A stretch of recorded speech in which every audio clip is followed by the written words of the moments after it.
ছাত্র জনতার অভ্যুত্থানের এক মাস হওয়ার দ্বারপ্রান্তে দাঁড়িয়ে খুলনায় শহীদী মার্চ ও শহীদদের স্মরণে দোয়া অনুষ্ঠিত হয়েছে। বৃহস্পতিবার সকাল 10টায় সরকারি বিএল কলেজ প্রাঙ্গণে এ আয়োজন সম্পন্ন হয়।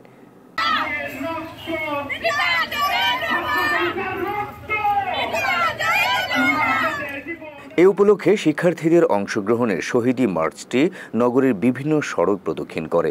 এ সময় শিক্ষার্থীরা শহীদের রক্ত বৃথা যেতে দেব না, দিয়েছি তো রক্ত, আরো দেব রক্ত সহ নানা স্লোগান দেন।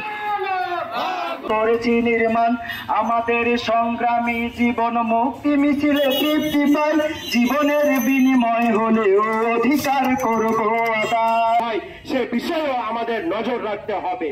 সরকারি বিএল কলেজের ছাত্রছাত্রী ও বৈষম্য বিরোধী ছাত্র আন্দোলন খুলনার উদ্যোগে ছাত্র জনতার শহীদী মার্চ ও শহীদদের স্মরণে অনুষ্ঠানে বক্তারা বলেন, গেল 5 আগস্ট এর আগে আমরা কখনোই কথা বলতে পারিনি, আমাদের বাক স্বাধীনতা কেড়ে নেওয়া হয়েছিল। এখন সময় এসেছে আমাদের ন্যায্য কথা বলার। অন্তর্বর্তীকালীন সরকারের কাছে আমরা আবেদন করছি তারা যেন দেশটাকে একটা গঠনমূলক রাষ্ট্র হিসেবে গড়ে তোলে। এ সময় প্রতিবাদী গান গেয়ে সবাইকে উজ্জীবিত রাখেন কোনো শিক্ষার্থী।